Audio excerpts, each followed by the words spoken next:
welcome back to my channel. In this video, ipapakita ko sa inyo yung actual na deposit from GCash papuntang dito sa ating BidFi account.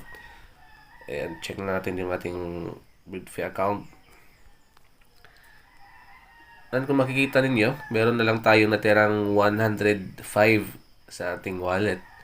Since nakapag withdraw na tayo nung Friday, and ngayon is Monday.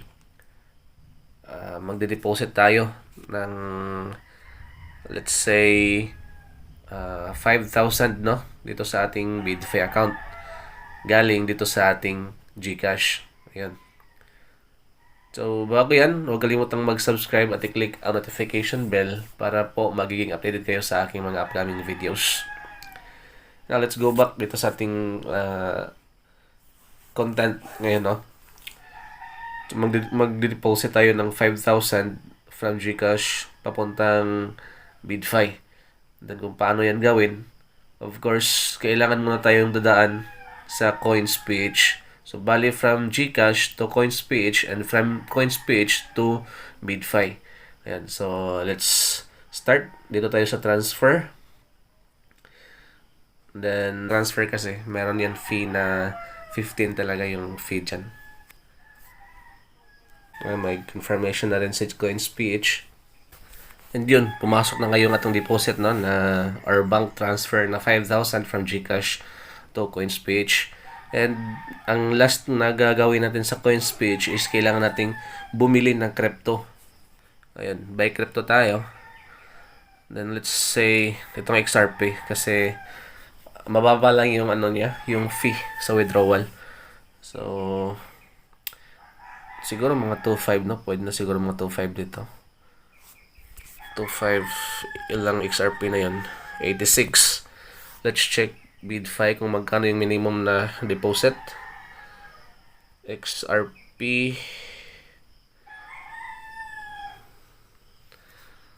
sabi dito is minimum deposit is 60 XRP. So itong ating 2.5 pasok na to kasi meron na tayong 86 XRP and yung minimum deposit kay BidFi is nasa 60. So let's go with na lang 2.5 purchase, confirm purchase. And yun, meron na tayong XRP na 86. Now let's send this XRP papunta dito sa ating BidFi. I-copy lang natin itong address, XRP address ni BidFi. And then mag-send tayo ng crypto, choose XRP, send to external wallet.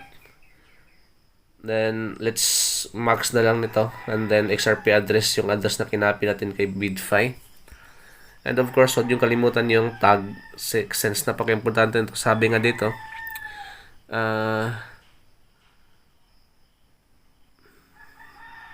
and of course, huwag natin kalimutan itong tag, Isa to sa mga importante na dapat talagang hindi pwedeng makakalimutan, Paste natin, then review natin yung address. Ayan. Then itong receiving address doesn't have a destination tag. Huwag na nating i-click yan. Kasi nga, meron naman tayong destination tag. Applicable lang yan pag walang destination tag yung wallet XRP address. Kasi meron kasing mga XRP address na hindi kailangan ng tag. Okay? So, dito kailangan ng tag. Then, let's go. Let's click the next. I understand. Yan. Then,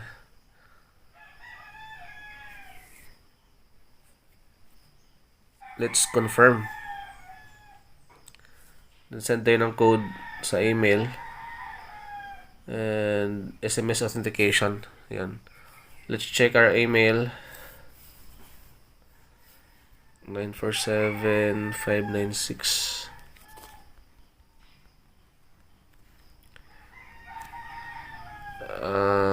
Yahoo.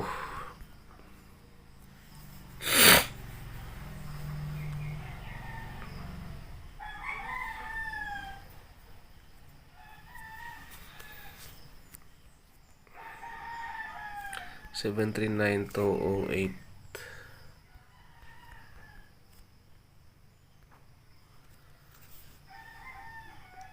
Ayun.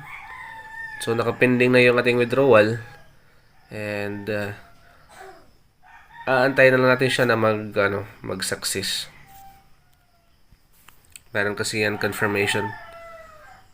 Network confirmation.